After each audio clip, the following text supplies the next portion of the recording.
Today's talk is a little bit controversial. I really don't want to bring in any negative energy to my channel, but at the same time, I did always want to talk about this. So before I start, I just want to let you guys all know, whether in live or whether in the comment section, please, I don't want people to have this as an opportunity to be like, oh, this is why Korean people are blah, blah, blah bad, or this is why international people blah, blah, blah don't understand.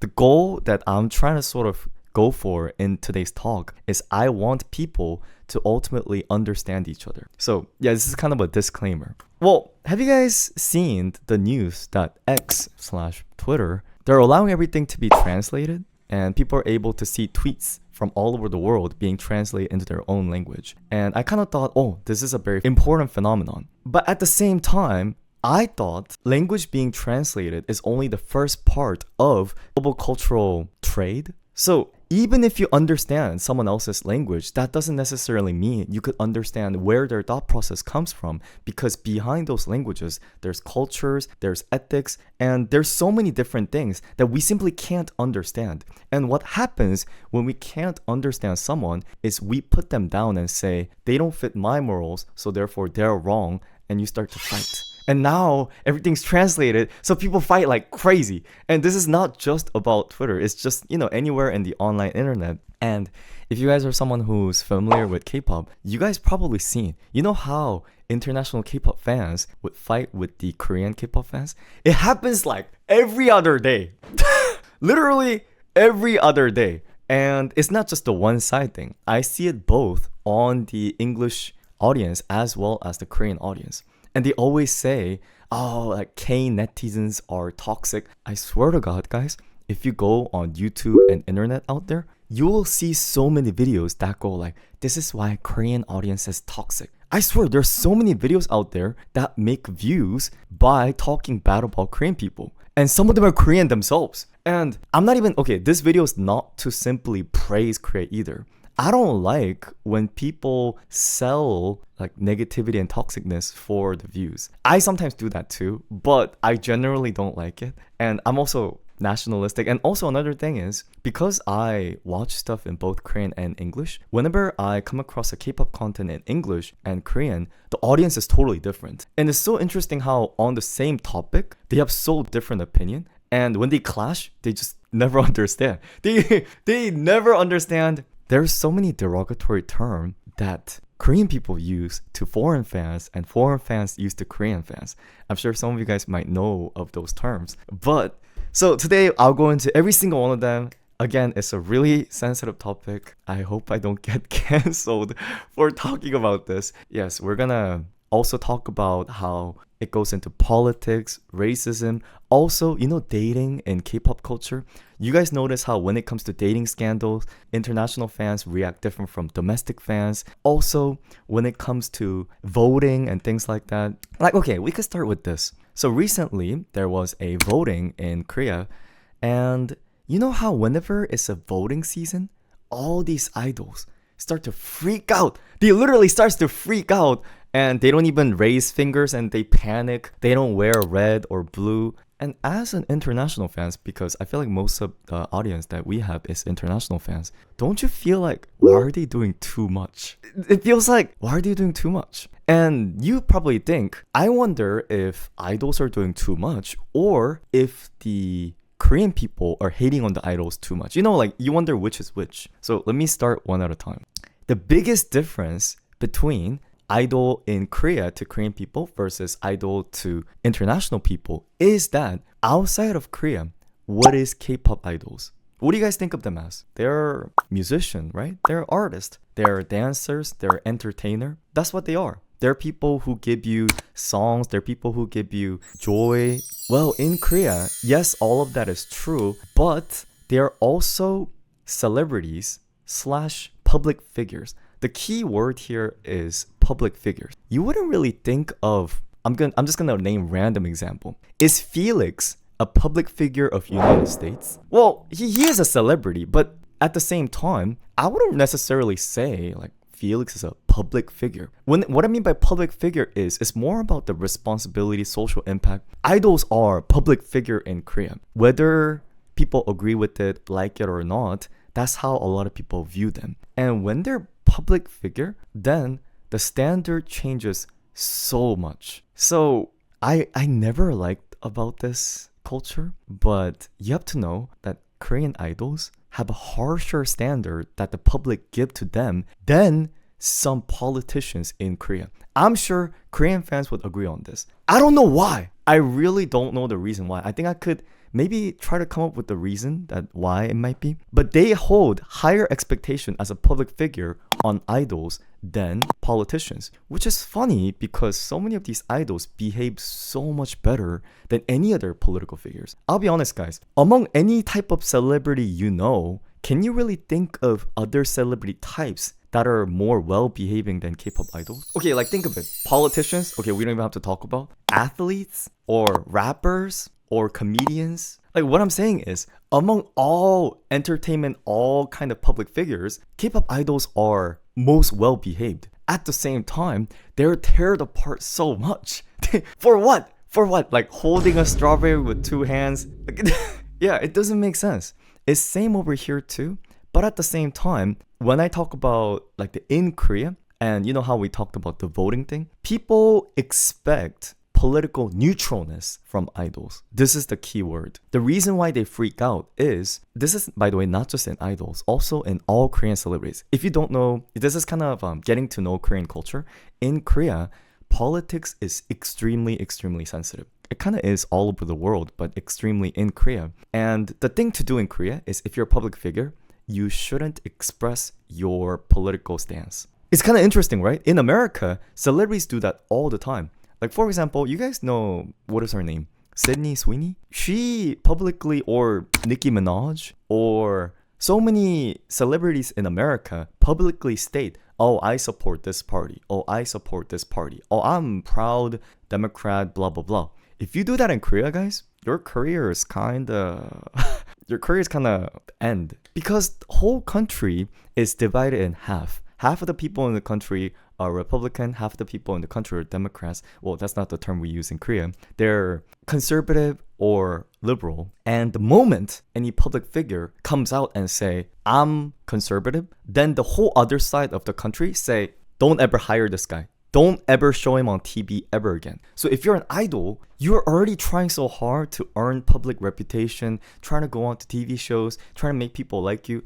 And the moment you say, I support one party, you get immediately betrayed from half of the country's population. Literally. And here's the thing. If you guys think about it, whether commercials or any TV programs, there's so many alternate options. There's so many other idols that you could always pick from. So there's no reason for these TV shows to hire an idol who publicly stated a political stance, and that might get hated by half of their viewers. So going back to the beginning, that is why Korean idols freak out, because making a public stance about your political ideology is extremely, extremely bad. In fact, I don't think I've ever, historically, there has never been a K-pop idol who openly admitted their political stance. At least not while they're popular. Maybe after they retire or whatever. I don't know when this is going to change. I really wonder. I don't think this is going to change even until 6th generation. Maybe 7th generation? I don't know. So that's number one, the political stance. And number two is translation. Translation. Do you guys remember Eunseok from Rise? So about a month or two ago, Eunseok from Rise had a controversy where he posted something in his bubble, or I think Weverse, I forgot what app. And it was something about his childhood photo and talking about how he's tanned and he used a certain language that was sensitive, and international fans got really mad. Well, I know that topic is still controversial, but I just wanted to say there's so many cases like this, but I feel like a lot of the times there's a translation issue. As in, nowadays, you know how Google Translator or whatever translator out there, it makes you think everything is translated. But language is really intricate thing where just by changing the tone, just by changing one word, just by the connotation of the word, the meaning changes completely. You could say the same thing, and even by the nuance that you say it, it sounds sarcastic or it sounds offensive. You know, it's such a sensitive part, and in translation, so many things get killed. I always talk about how it's kind of sad when these good K-pop songs don't get to translate their lyrics well. Like one of the songs I always feel about is Stray Kids songs. Their Korean lyrics, I wish international stays could understand their puns and fun jokes in the lyrics. But also, when idols say anything, it gets mistranslated. You know what I sometimes even see? On Instagram or on any other app, you know how there's the translation button? And sometimes they translate things completely wrong. And then people see that wrong translation and then they say, stop hating on my voice, blah, blah, blah. And then someone comes underneath and says, oh, that's not what they said. Instagram just mistranslated. And they said, like sometimes they say, oh, I'm sorry, I didn't know if it was mistranslated. Or sometimes they don't understand that and they're like, you can't say that. And I'm saying so many times there's a translation issue. And translation issue is not just a machine error. It's not just machine glitching up. Sometimes it does, and it's just like a funny thing. But I also feel like certain languages are used in a different connotation for each culture. Such as, okay, this is really a sensitive topic we're getting into now. I'm not trying to defend racism or anything like that. Just hear me out. Different cultures have different history, and different countries have different painful history. As Korea had painful history of being attacked by foreign countries. We went through Korean wars. There is scar in Korean history. Meanwhile, America has went through a lot of civil rights history where there's a lot of mixture of race and segregation and things like that. As a result, these histories leave trace in the language where certain language contains meaning in the history that sounds offensive to a certain group of people or just people in general. And in my opinion, these kind of backgrounds is not something you could learn over time, like overnight. You need to understand the country's entire history in order for you to really understand why certain words could be offensive, why certain things could be offensive. And I'm not trying to defend racism, but Korea has been mono-ethnic country for a really, really long time. As a result, our language doesn't have any scar in terms of race. We have scars in terms of nationality, but as a result, a lot of the times when we use a color associated with skin, it doesn't necessarily have a strong negative connotation like it does in English. I talk about how, what am I, guys? I'm Asian, right? But you don't really say yellow in America too much. But in Korean, you just call Asian people yellow people. We call ourselves yellow people or brown people. That's what we refer to ourselves. Actually, what's interesting is, did you know that in Korea, or in Asian countries in general, the term yellow and brown is kind of used in a one context? The word is hwang, and hwang contains both yellow and brown. Because if you guys think about it, this color, is this really brown or yellow? It's kind of something in between, right? It's also the color of dirt, and we use all of that. Like this brown as well as this brown as this brown is all contained under hwang. Like same thing in China, yeah, same thing in Japanese. Obviously, we have separate word for yellow and separate word for brown, but there is also this broader term of brown yellow that we use. One of the very important keywords. You know how that kind of things, it would be hard to understand, from international when you translate those words. So yes, I just want to explain sometimes there is a translation issue. And another, going on to next, is in order for international fans to understand Korean fans a little bit better, one thing that might help is knowing Korean cultural background, such as, you guys know how all Korean males have to go to military, right? Well, until between, I believe, age of 19 and I believe until 30 or 35, Korean male has to serve in the military for 1 and 8 months. 1 year and 8 months. And this is really big part of Korea. Every Korean guy serves this, but at the same time, so many people don't want to go, including myself. This is something that's just not existent in America, because in America, you go to army voluntarily, right? But the moment you're born as a guy in Korea, you're destined to go to military. And what happens is when idols skip military, what happens is a lot of people who went to military will feel like it's unfair. Like, I went to military, why doesn't he go? He makes more money than I do. He has more fans. He dances on stage. Why isn't he going to military? Obviously, most of the times they have a valid reason. But again, going back to the public figure, they get hate just for breathing, just for existing. Imagine they get a privilege, or what people think of as privilege, that you didn't get. It's just kind of, imagine guys, imagine if someone told you that you have to go to military for 1.5 years right now. Wouldn't you feel like unfair? Like, I don't want to. And it also leads to gender issues. Gender issue is one of the most sensitive topic in Korea, where different genders is, because in Korea only guys serve the military, it always comes up as the inequality point between guys and girls, where all girls, we have to give birth, all guys, we have to go to military. It's like fight, never ending fight back and forth. So going back to the idol issue, whenever there's any idol that is involved with military, Korean audience has absolutely zero tolerance for military. In fact, you know what I'm so upset about? You know how BTS, they never said they won't go to the army. And in fact, they all went and they all served well. But so many politicians in Korea try to use BTS to either push their political strategies or not. And as a result, people get used by that. And even though BTS literally went to military and served perfectly well, I was so shocked, guys. I cannot believe I saw a comment section saying, wow, BTS was trying to skip military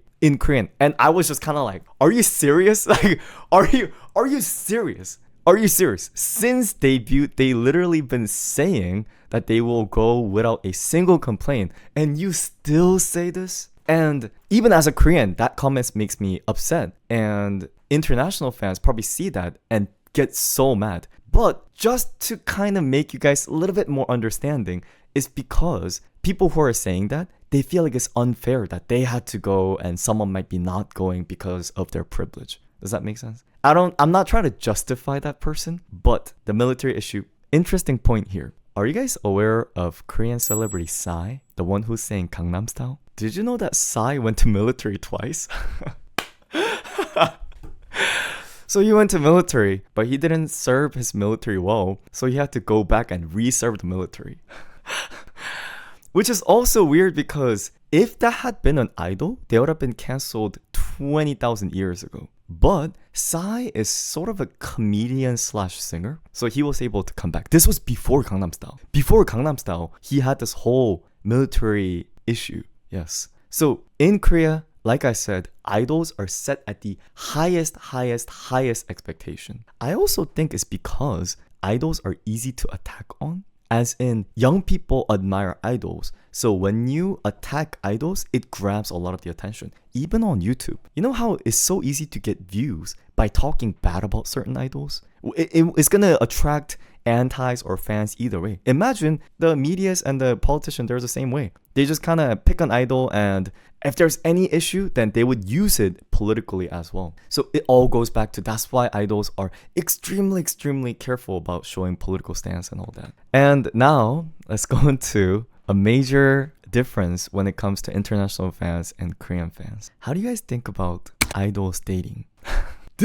This topic specifically is where I see the absolute biggest difference between international and domestic. I see some of you guys saying, none of my business, I think they should. Here we go, they should be able to. If you're K-pop fans, you will know. What do you guys think Korean people think about idols dating? Before I proceed to make generalization in Korea, there is basically two big groups within Korea. What I mean by two big groups is, there are the fans and non-fans. As in, you know how if you're international, people who know K-pop around you is already a K-pop fan? But you have to know, K-pop idols, when they're in Korea, they're also exposed to non-fans. Such as, imagine a 50-year-old guy. They don't ever listen to I-list music. They don't ever listen to BTS music. But they always see BTS and they talk about BTS. So the existence of audience that doesn't consume their product, but at the same time still gossip about them, makes the whole dynamic different. What I'm trying to say by this is, in Korea, the non-fans actually kind of have the same stance as international fans, as in, who cares if they date, whatever. But when it comes to fans, it's totally different. So the term that Korean K-pop fans use is muggles. You ever watch Harry Potter? You know how they have musicians in Harry Potter and they call non-musicians muggles? Sounds like a derogatory term, which kind of it is in the book.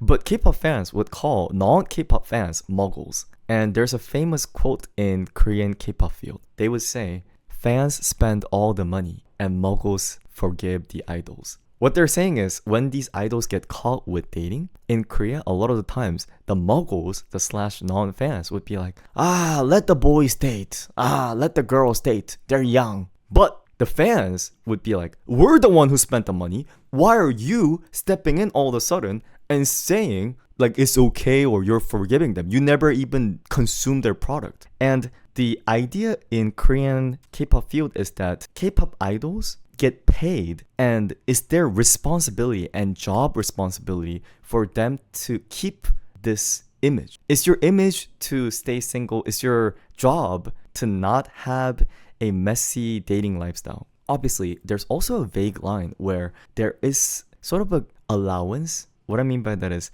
after several years, meaning, if you're like 7 years into the group, 8 years, 10 years, or something like that, and you've been loyal to your fans and you've been talking a lot, then sure. So now I sound like I'm defending a toxic culture, but just hear me out. It's not just the fact that Korean fans get upset just because their idol's dating. It's more so they get upset that they didn't spend enough time with the fans and then they get caught and they affect the other members in the group negatively. Does this make sense? So imagine, I'm just gonna pick a random group. Actually, that might be bad. I'm just gonna pick a random group. Okay, and I'm gonna pick a safer member because I think this is good. In BTS, you know how there's Jin? Personally, from what I know, Jin has been least involved in any kind of dating scandal. So I'll just talk about Jin. Imagine if Jin get exposed or caught with dating scandal right now, Korean audience or Korean fans won't be that mad. Because why? He has been very, actively communicating with fans, such as, in the Weverse or Bubbles, and he's been showing love. And also, how long has he been really served as BTS? He does it so well. So people know he's human. Just, do it without really trying to tell the fans, live happy, it's fine. But it's not fine, for example, if Cortez... Okay, I know this is sensitive, but just hear me out. I hope I don't get canceled. If Cortez get caught with dating right now, or Longshot, or Tuas, it was over. It's over. It's over because they just debuted. And the fact that if someone just debuted and they get caught with dating scandal, that's a no. That's absolutely no. I'm just trying to explain to you guys what the mentality and the culture over there in Korea is. Another thing is, if there's a member who never communicated with fans, you guys know how idols are all different people and some idols communicate really actively with fans. And you know how some idols, they never talk? I have some idols in mind. I don't think I should say it. Should I say it? I have a member in mind. Like even within ENHYPEN, you know how there is like members communicate at different level, even within BTS. Okay, let me stop. But so there is different. Okay, and I just saw a comment saying even with my explanation, it doesn't make sense. Maybe because I'm Korean, I kind of understand where Korean audience is coming from. It's not the fact that the fans are simply possessive. Some are. And I'm not saying that's okay. But it's also about getting feelings hurt or not taking the job seriously. Yeah. Wait, I've seen the old fandoms get mad at dating too. The logic being, if you get caught, that means you're not taking the job seriously. Okay, obviously, people would dig up the datings. And even if you try to hide it. But another thing is this. Within a group, you might like certain members, but when another member within the group get caught with a dating scandal, it goes all over the air in Korea, and it basically lowers the reputation as a group as a whole. So it's not about just your personal responsibility with your fans, but it also affects other members. So I know, guys, I'm not really making sense. Just hear me out. You don't have to agree with this, but you know how Asian, there's a way stronger sense of team responsibility. I'm gonna get so canceled. You know what? Just cancel me. Look at Cat's Eye. Okay, in my opinion, Cat's Eye, they're not K-pop and they show that very well in the sense where individual members are individualistic. I'm gonna go into the individualistic later. But in K-pop, it's like we ride or die together. We are born together, we die together. So if your action brings down it affects other people badly, then it's a big issue. The moment you're part of a K-pop group, then your action becomes responsibility of the whole group. That's also why the dating thing is kind of looked very bad upon. Yes. And Korean fans are a little bit more objective about the fact, you guys ever hear the stories where Chinese fan, actually this also is China as well, different countries have different culture, but this Chinese fan was on an interview, phone call with one of the idol, and the idol says, oh hi, and the Chinese fan said, oh hi, blah blah blah, and they said, do you know why I'm here at the phone call? And then the idol said, I don't know, maybe because you love me. And then the fan said, no, it's because I paid a lot of money. I'm not saying every fan does that, but what I'm trying to say, and there are fans that simply like them just out of affection. But also, I'm just saying in Korea, there's a little bit of this idea where even the love is completely transactional, meaning I paid this amount, therefore I expect certain level of responsibility from the group. Does that kind of make sense? And the mentality is, if you want to make this much money as idol, and if you want to get this fame, then you have to give up certain personal part, or you have to hide some of the personal parts. I'm not saying you don't have to agree with this. I'm just kind of explaining this is where the Korean audience's mentality comes from. Yes. And again, it depends on person by person. This is not something I could easily generalize, but yes. What's really funny is K-pop used to never allow any kind of dating. But back in the days, really long time ago, have you guys ever heard of this group called God? It's a really old group that JYP made for the first time when they made the company. And they're like a 5-man boy band. Imagine like older days BTS. And one of the members was 35 or something. And he got caught dating. And the fans were like, we're gonna kill him, we're gonna burn his house, blah, blah, blah. And he come out to the conference room and he started crying. I'm 35, man. Okay. I have a person I love. I'm 35, man.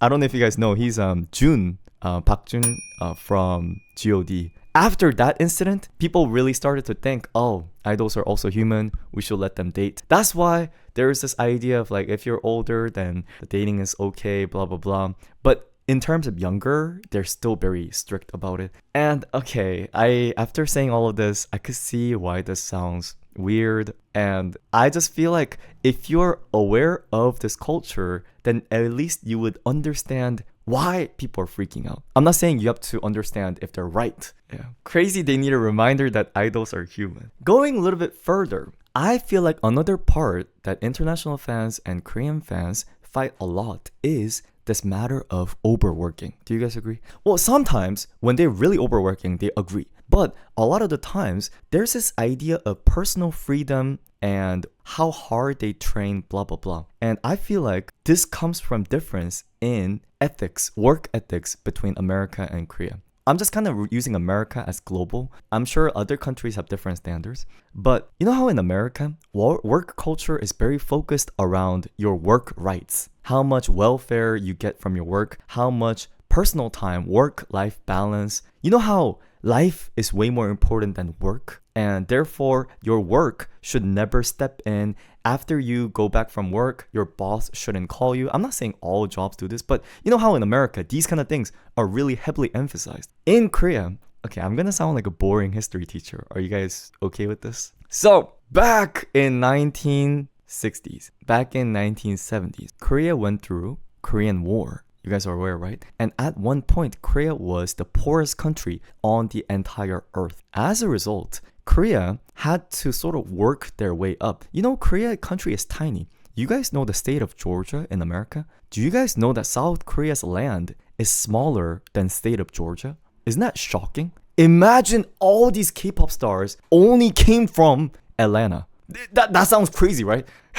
But it's very tiny country. We don't even have a lot of population. Then what do we sell? We can't sell woods. We can't sell anything. So you could only sell brains and people. So while other country people work 3 hours, Korean people would work 30 hours. And Korea has basically pulled up their economic standard by overworking as a country. That's just how we did it, because we had nothing else to sell. That's why Korea's highest selling product is semiconductors, idols, music, movie. Do you guys see where all of this is? This is all of the things that you could do without having big land, big trees. Yes. And now, as we approach, near 2000, there was even a historical case of, okay, this is a history lesson, Korean worker burning themselves in front of the factory as a protest to stop the overworking. This ties into deep Korean culture. I'm probably going to explain this later in a future video. Basically, I think same thing probably happened in Western country. Do you guys know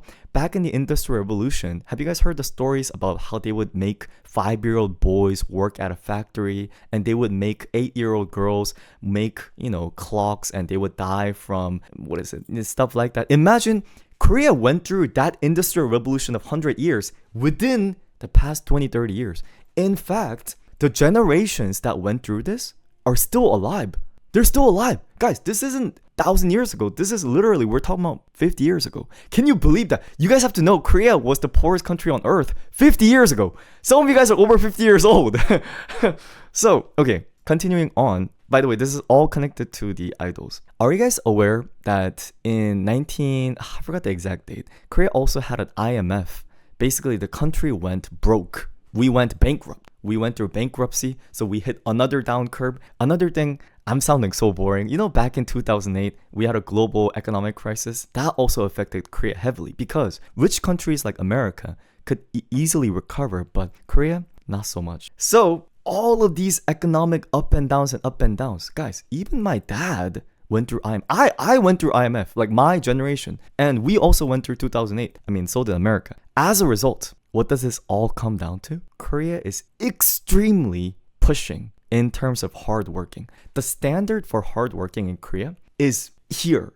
If you work as a normal worker in Korea and you go to America, you become like this, why are you trying so hard level. I think this actually ties into this whole idea of Asian Americans studying extremely hard because the standard at Korea was already set so high. I also think, so the overworking of the idols are bad, but at the same time, don't you guys feel like Korean idols have higher quality than any other boy bands around the world? What I mean by that is, a lot of the boy bands around the world are handsome and they sing good, but when it comes to dancing or choreography or any kind of, preparation, they kind of do like chill. They're a little more chill. But if you see Korean idols dancing, it's like, chak, chak, go, like red. Like, how you only get that out of practice. You can't just get that with talent. Even if you're talented, making 5 boys, 13 boys, 17 boys synchronize at once is knife cut dancing is a lot of practice. And I'm just saying that is taken as obvious in Korea. And it's just not in idol field. Like I just mentioned from the history, this applies to all job field. Okay, now it comes to the depressing part of Korea. Are you guys aware Korea has the highest suicide rate among all OECD countries? And we have one of the highest depression rate. I am not saying this is good. No Korean people is saying this is good. We are all aware of this. I'm just trying to let you know that this is what is going on behind Korea, behind the, amazing dances, amazing groups, amazing singing. There is this hard work. So going back to the individual idol members, when international fans look at them, or another case is, how K-pop is becoming more global nowadays? So you would get trainees from outside Korea. Then there is this culture shock where they think, I shouldn't be working this hard. Where is my work-life balance? But in Korea, they say, everyone works this hard. Why are you complaining? That's why a lot of the times, if you see the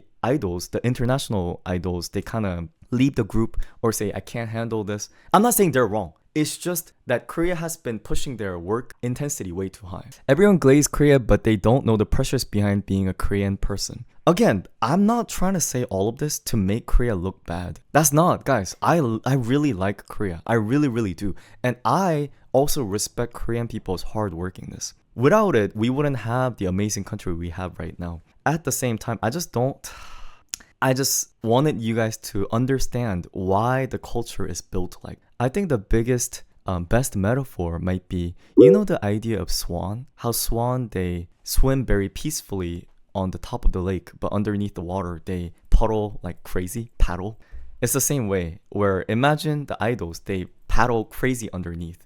And the reason why Korean audience doesn't sort of feel bad about them is because, here's the thing guys, I'm not trying to bring idols down, but Korean people genuinely, most people in Korea work harder than that and make way less. I swear. This is an economic thing, guys. Korean people work overtime, but just because of currency difference, their average salary after graduating college is what, 20,000, 15,000? So it might be even lower. So when they see idols, you know how idols still make a lot of money? Imagine everybody in the country overworks like 20 hours a day. And you see idols, and if idols say, I'm tired, then what would the Korean people say? Not all Korean people, but they'll be like, I worked a 20 hours job and I came to fan concert and fan meeting. You've been sitting there and dancing and now you're saying you're tired? Like, some people might feel it. I'm not saying that's right, but I'm just saying that's where it's coming from. So now you kind of understand why there's an obsession over money there. And also, I'm not saying this is right, but a lot of the times, a lot of the hate is justified by they make a lot of money. I think this is wrong. This is clearly wrong. Just because they make a lot of money doesn't mean it should be okay for them to suffer. It should be okay for them to overwork to the point where they get mentally, ill. But at the same time, that's just how people are. This is not just Korean people. Like, some people just tend to think money should be able to fix everything. So yes, that's another thing. And also, being an idol is 24/7 job. So I don't think they're getting overpaid. That's just my personal opinion. Another, let me yap just a little more if you guys don't mind. Are you guys aware that in Korean language, there is formal language, upper language, where you change the tone of the sentence depending on the person that you're talking to. If they're older, if they're younger, if they're your boss, or if they're not. Here's the thing. This is not just simple as, you just have to change a language. You know how in Korea, literally, this freshly debuted little 15-year-old, 17-year-old boys would do an interview, and you know what they would say?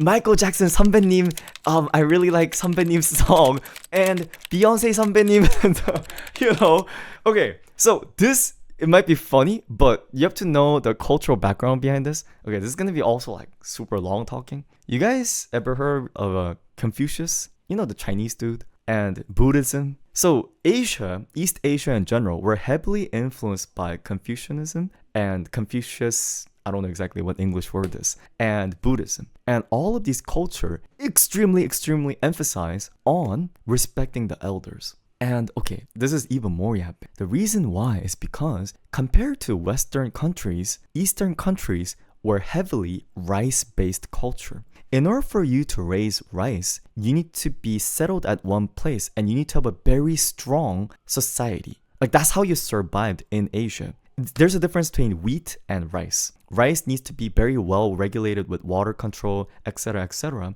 As a result, people who have the knowledge of how to raise the agriculture gets respect a lot. Because you know how nowadays we could just look up things on the internet and you could look up on books. But at the time, you don't have that. You don't have Google. Then what do?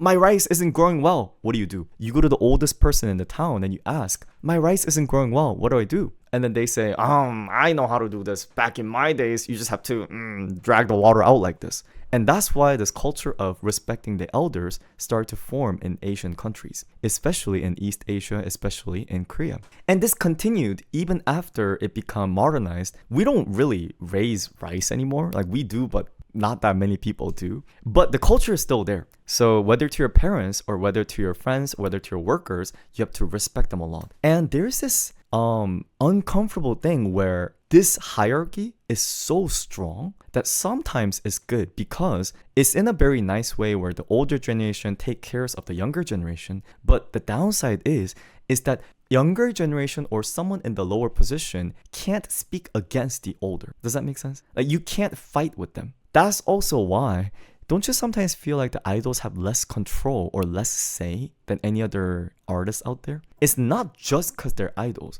It's also the hierarchy between the idol and the company is much stronger than those of Western culture. Yes. And understanding this is also understanding the whole rice culture background of Asia. And if you grew up from that culture, then you wouldn't find it weird, right? And imagine, it's like this. As someone who was born in Korea, it's really easy to detect the rudeness when it comes to respecting the elders and things like that. So if one of the groups make like a rude language to the elder group, international fans might not be see it because it doesn't even get translated. So you won't even see like, what's wrong? He just said hello. Like, I don't know why you guys are being so salty about it. But from Korean perspective, we could see this guy is actually being disrespectful intentionally by the language uses. And also there's an issue where international members come in, and you know how international members, they sometimes struggle to speak Korean? As a result, what's funny is these companies, when international members come in, the first thing they do is teach them heavy formal language. So they are like extremely careful. And that's why this ultimately leads to Michael Jackson 선배님 and Beyonce 선배님, because it's never hurtful to be extremely, extremely careful. Yes. Oh, I remember. This just reminds me of a random moment from Felix. You guys know when Stray Kids, they had an audition and Felix was answering YG and he was not good at Korean, and YG was like, "You're making me mad, you should practice your Korean." By the way, that scene is so offensive, but at the same time, that is pretty common in Korea. I don't know, do you guys know which scene I'm talking about? I'll just articulate, like in the audition, yeah. Yang Hyun-suk, the owner, CEO of YG, he asked Felix, "Oh, where are you from?" And Felix said, "Huh? What do you mean?" And YG said, "Where are you from?" And Felix said, "Oh, I'm from Australia." And YG said, "How old are you?" And he's like, "Oh, what do you mean?" And YG said, "If you talk to me like that one more time, I'm gonna beat you up," or something like that. But he didn't know the language. But sometimes that's not even forgiven in certain environment in Korea. I'm not saying that's okay, by the way. I'm not saying that's okay. YG is wrong for that.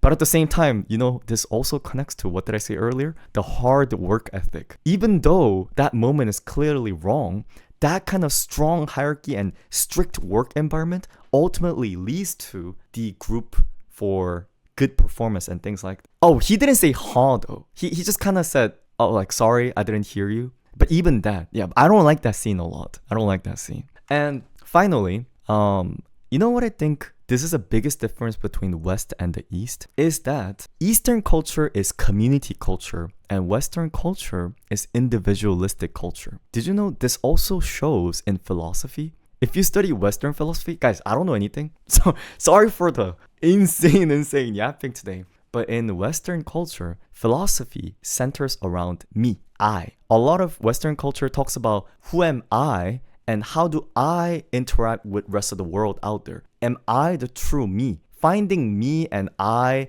and that is the center of Western. Meanwhile, in Eastern culture, in Eastern philosophy, it's all about what position do I have within this community? What role, what gear within this big system do I participate as? And that leads to the idol culture as well, where you might be seeing the idols as individual members, but Korean people see them as part of the group. This comes in very strongly when idol tries to leave the group.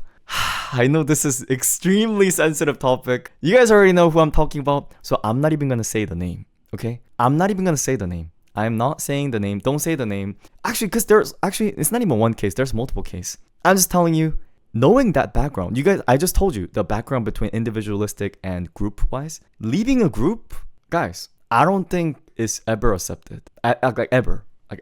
I personally have my own opinions and different opinions as well, but just know that I don't think Korean fans could ever accept that kind of Well, we don't know if the company made that decision or not, but another thing is, Korean audience will be a little bit more leaned towards company than international audience might be. Because why? Because we're so used to the strict work culture. As a result, people tend to empathize a little bit more towards the company sometimes than the workers. I intentionally didn't mention a lot of the names here, but I think you could connect this with a lot of the other things. Yes.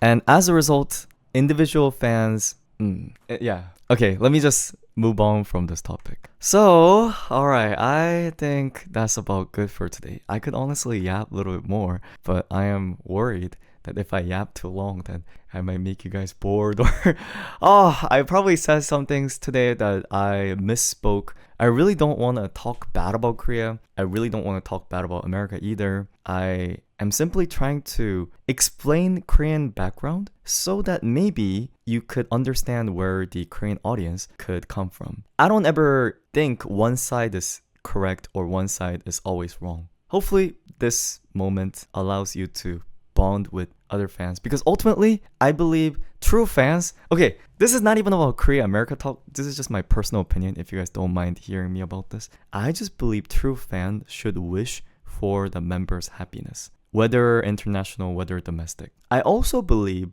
that idols should have strong responsibility. I think of responsibility really, really strongly, like even more than some Korean people do. So I sort of see from the both side. I'm not necessarily saying always shielding your idol is a good way to go. Neither pushing them to the highest standard is good either. And we live in a world where there are so many people who are saying negative things, and negative comments always cover up the good comments. So when something bad happens to an idol, people will say negative things, but the silent majority is out there still supporting. But the internet makes it seem like the entire world hates that person. I think the silent majority, like people like us, have to sort of express the silent majorityness, as in not simply taking side, but saying we shouldn't take things too extreme. I don't know how the internet's gonna go down in the future, but at least for Hyomi's and my YouTube channel,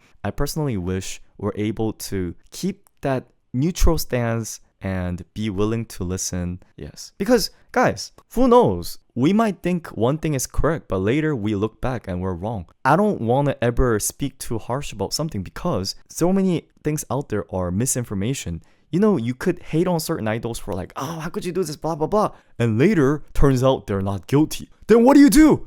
You can't take back the words.